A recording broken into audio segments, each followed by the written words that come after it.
নতুন pay scale ও ভাতা বৃদ্ধিতে সরকারি চাকরিজীবীদের মুখে হাসি, অর্থনৈতিক স্বস্তির নতুন সূচনা।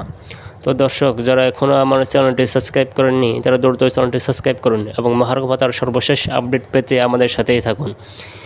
বাংলাদেশের সরকারি চাকরিজীবীদের জন্য এসেছে এক যুগান্তকার সিদ্ধান্ত।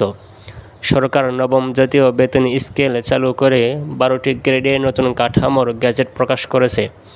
এতে করে সবচেয়ে বড় পরিবর্তন এসেছে মহার্ঘ ভাতায়, যেখানে 50% পর্যন্ত বাড়ানোর ঘোষণা দেওয়া হয়েছে। নতুন এই কাঠামো কার্যকর হবে 2025 সালের আগস্ট থেকে।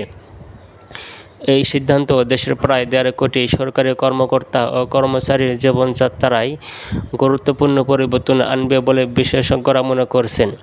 দীর্ঘদিন ধরে কর্মচারীরা যে বেতন ভাতার সংস্কার দাবি করে আসছিলেন তা এবার বাস্তবে রূপ পেল। নতুন স্কেল অনুযায়ী সর্বনিম্ন মূল বেতন 25,000 টাকার উপরে নির্ধারিত হয়েছে। এতে করে কর্মচারীদের নিত্য প্রয়োজনীয় ব্যয় মেটাতে আগের তুলনায় অনেক বেশি আর্থিক সুরক্ষা নিশ্চিত হবে। শুধু মূল বেতনই নয়, স্বাস্থ্যসেবা, আবাসন, খাওয়া দাওয়া, যাতায়াত ইত্যাদি খাতে ভাতাও একযোগে বাড়ানো হয়েছে।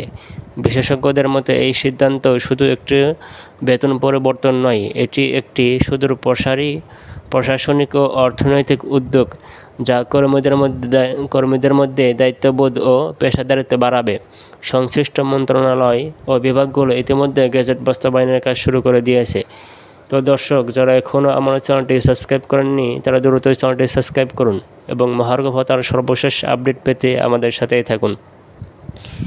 এতদিন সরকারি চাকরিজীবীরা যে আর্থিক চাপে দিন পার করেছিলেন, এই নতুন কাঠামো সেই চাপ অনেকটাই কমিয়ে আনবে। চিকিৎসা, বাসা ভাড়া, সন্তানের লেখাপড়া থেকে শুরু করে দৈনন্দিন খরচের ভাড়া অনেকটাই হালকা হবে।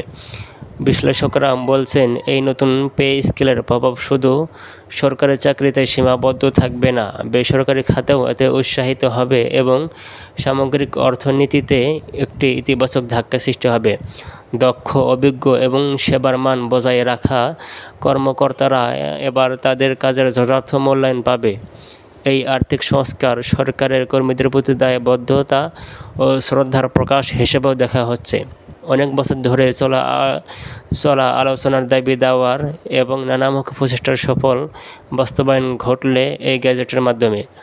এটি শুধু পে স্কেল নয়, একটি সামগ্রিক জীবনমান উন্নয়ন পরিকল্পনা যা চাকরিজীবীদের পরিবার, শিক্ষা, স্বাস্থ্য ও সামাজিক ব্যয় নির্বাহে বড় স্বস্তি এনে দেবে।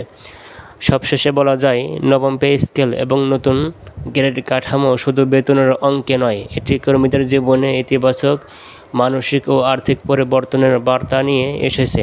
এই পদক্ষেপের মাধ্যমে রাষ্ট্র প্রমাণ করেছে, যারা সেবা দেন তাদের সম্মান ও সুরক্ষা নিশ্চিত করার দায়ে রাষ্ট্র এড়িয়ে যায় না। তো দর্শক, যারা এখনও আমার চ্যানেলটি সাবস্ক্রাইব করেননি তারা দ্রুত চ্যানেলটি সাবস্ক্রাইব করুন এবং মহার্ঘ ভাতার সর্বশেষ আপডেট পেতে আমাদের সাথেই থাকুন।